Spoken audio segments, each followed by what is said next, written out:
watch this video and please subscribe Shrikant Infographics, and if you want notification, go to the bell icon and press it. It's time for the most awaited session of the day. Can you guess what it is? Plenary. Yeah.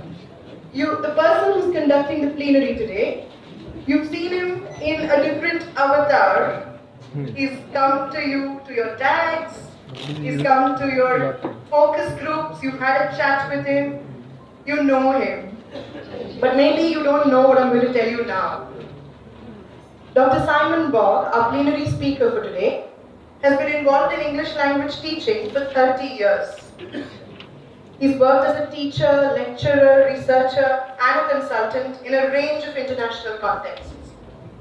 After a full-time academic career, Simon now works primarily as an ERT consultant with a focus on designing, facilitating, and evaluating language teacher professional development. In particular, he supports monitoring and evaluation work on several British Council projects for teachers of English worldwide.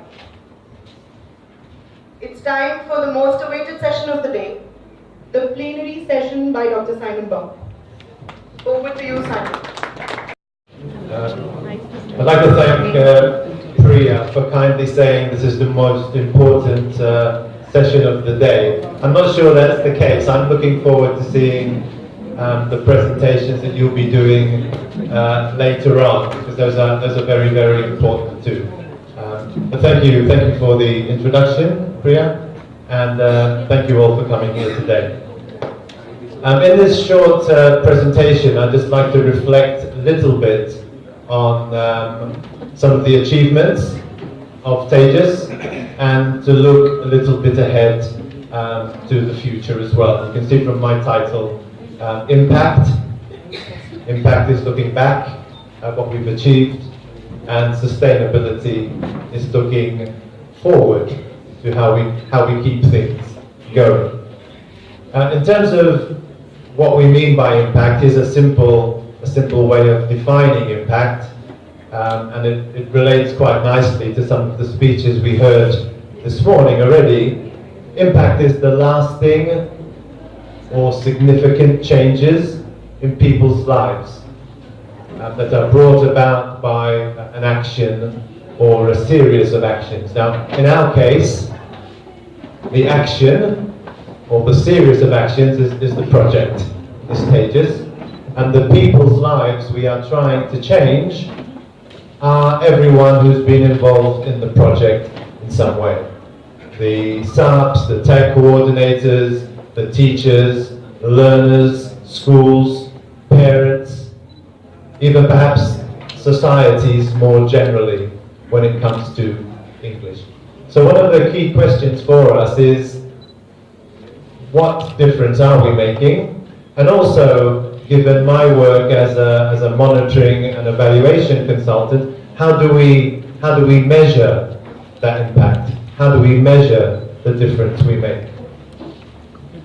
And one obvious way of measuring changes is in a quantitative sense, by counting, by using numbers, and you'll be familiar with this kind of approach.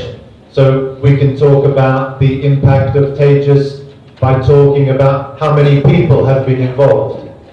So we read about 18,000 teachers. We read about 250 tag coordinators. We read about many hundreds of tag meetings. That's a way of quantifying impact, of talking about difference in terms of numbers. We can talk about, say, numbers of tags. We can do questionnaires as well. We know we collect a lot of feedback from teachers, from tag coordinators, from pupils as well, and then we analyze those and we talk about percentages. These are all quantitative measures.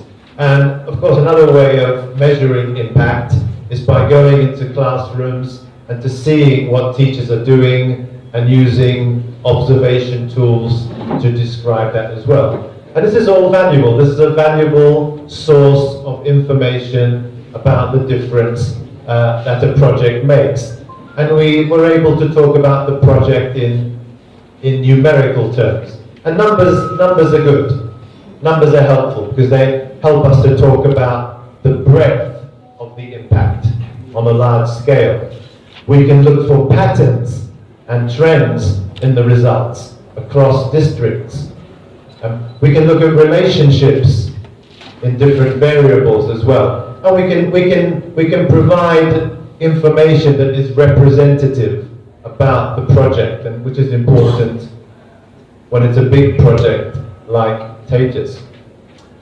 But there's one thing that numbers can't tell us. There's one thing that numbers can't tell us. And what do you think that is? Quality, product, there's another word I'm looking for. I'm being very teacherly here. I have the answer in my head. Well, numbers can tell us about impact, but there's a certain kind of impact they can't tell us about. They can't tell us the individual stories of people. Okay? So numbers cannot tell us the individual stories of the people whose lives have been changed by the project. And so to capture those stories, we need to look at impact in another way. Not just numbers, we need to think in qualitative terms. Not quantitative only, but also qualitative.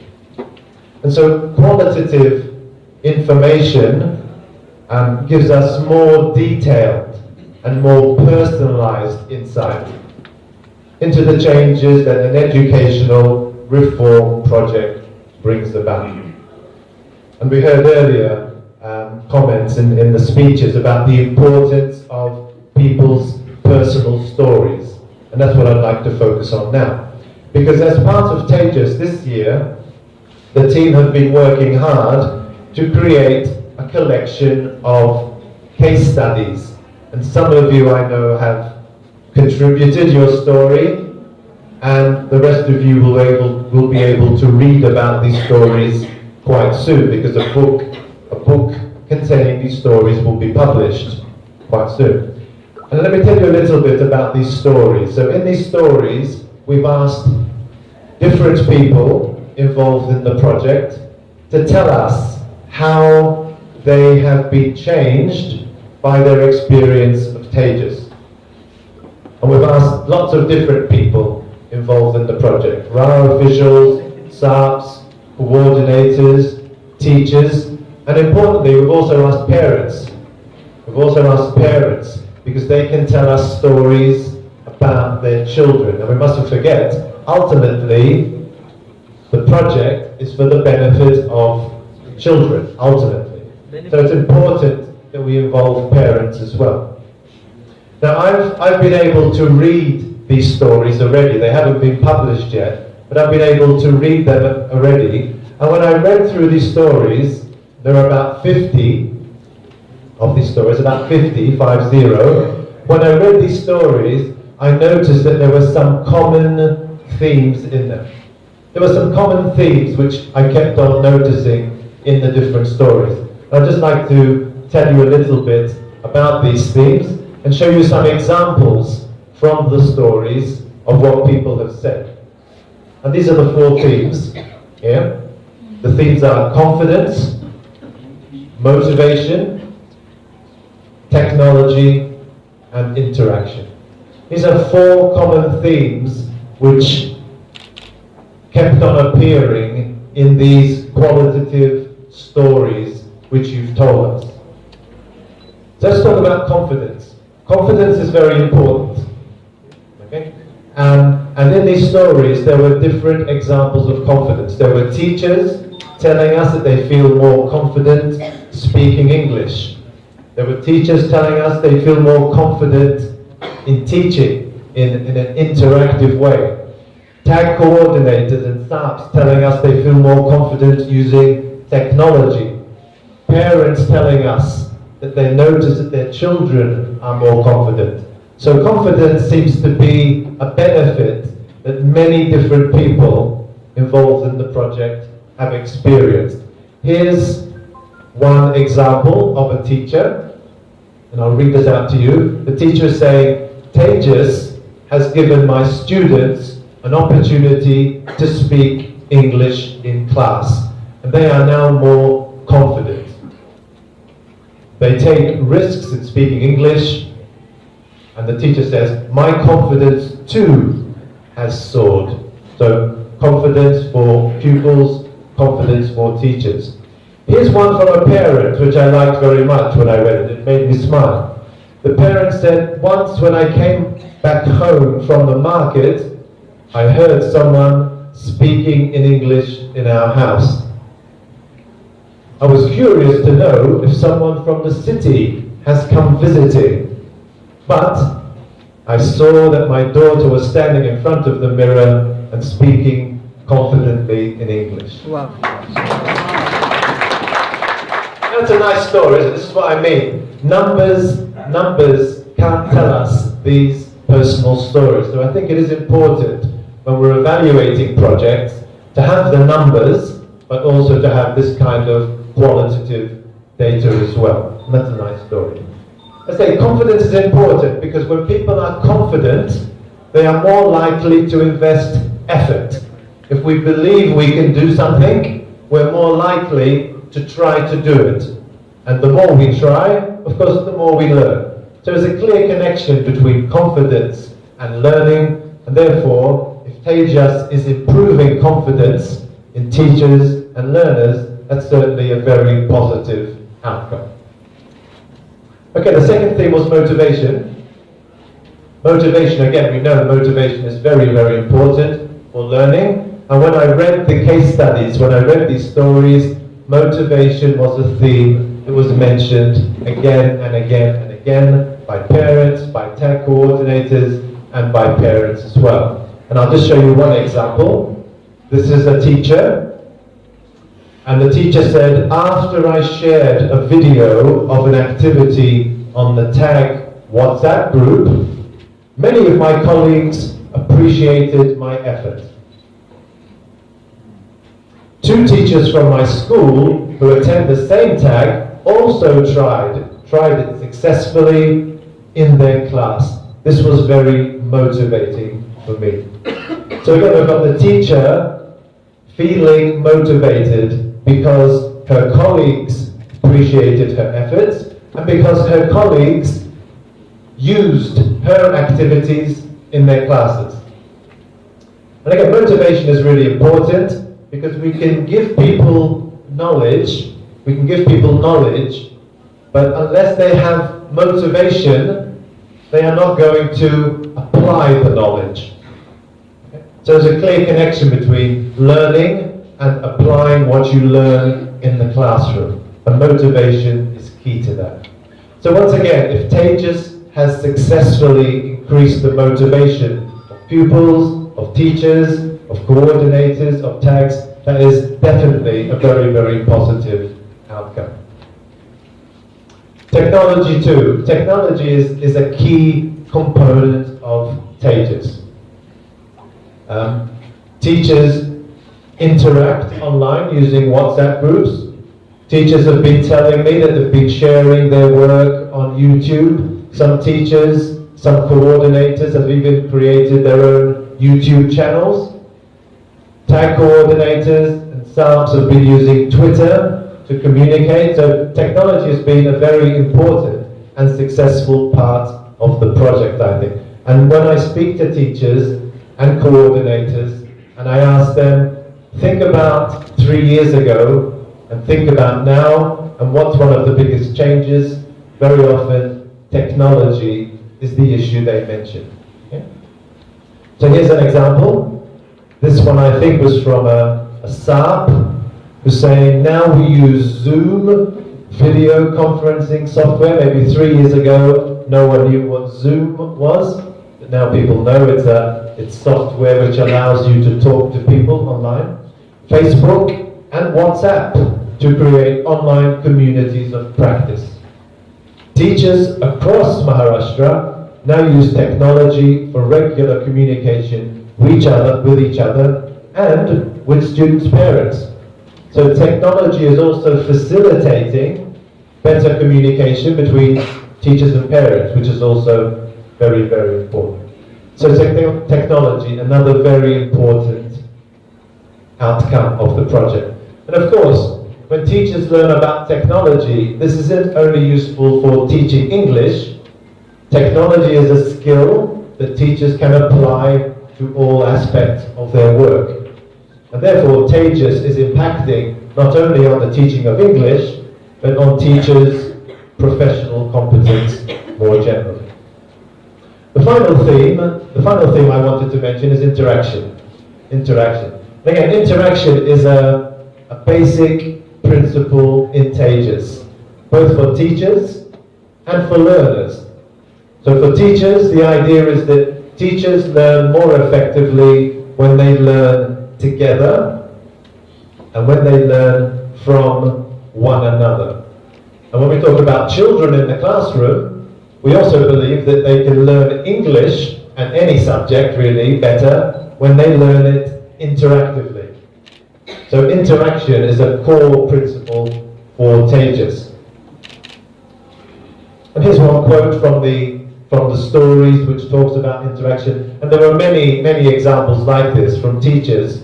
Here's a teacher saying, I learned a lot of interactive activities and teaching, learning techniques at TEJAS. As a result, my classroom is more engaging with a positive teaching, learning environment. This is quite a common story. Many of the teachers I've spoken to in my visits tell me similar stories. It's really been a big impact of the project, creating this interactive learning environment, both in the tags and in classrooms.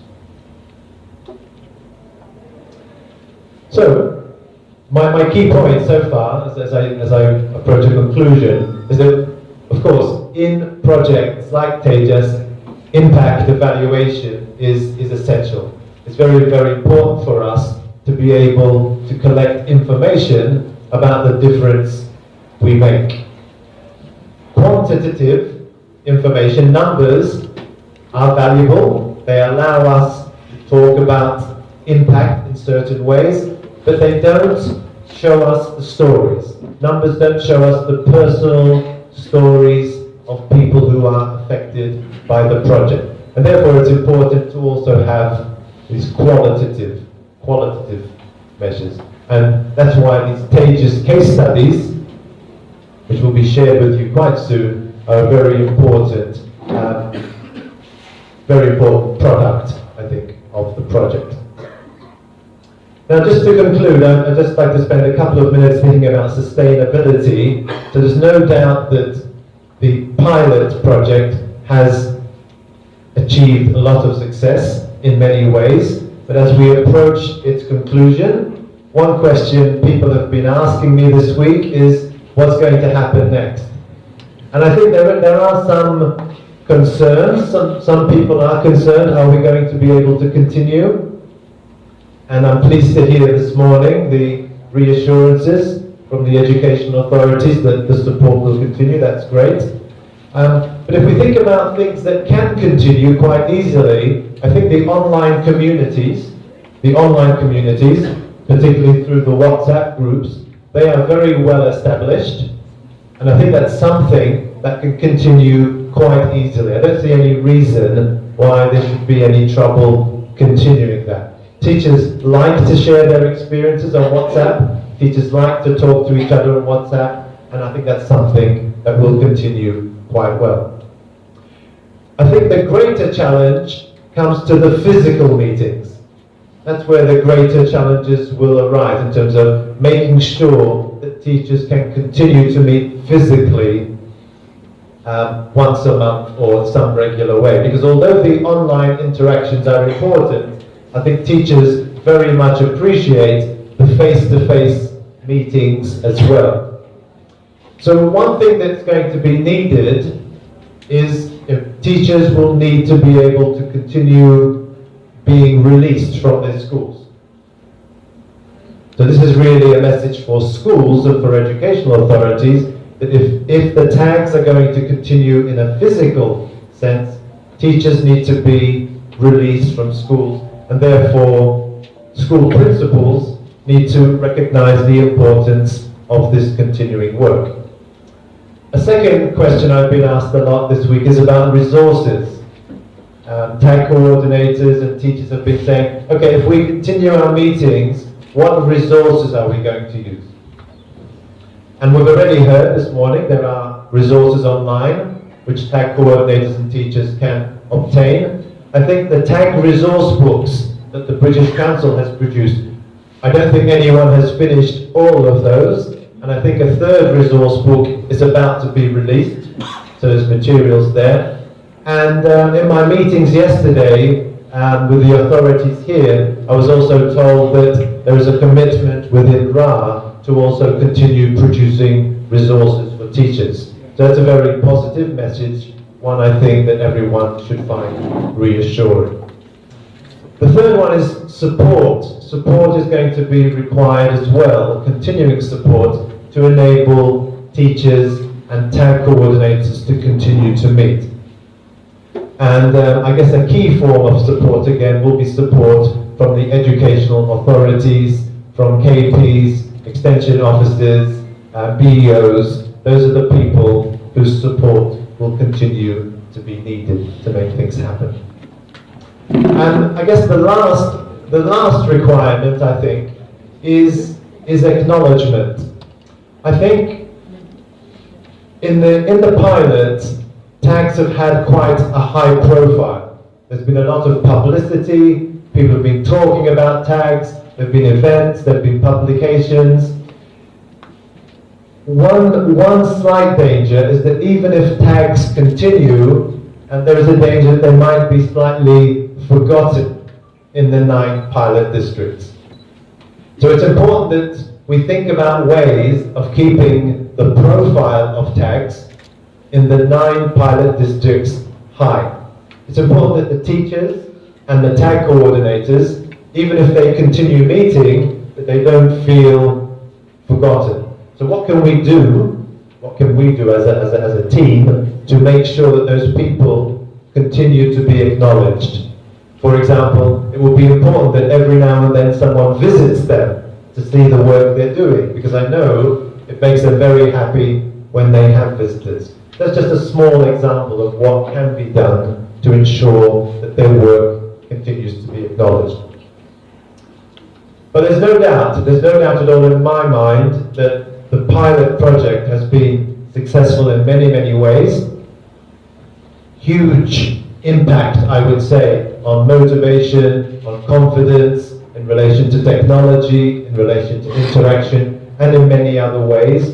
The overwhelming sentiment I receive when I visit people is one of positivity.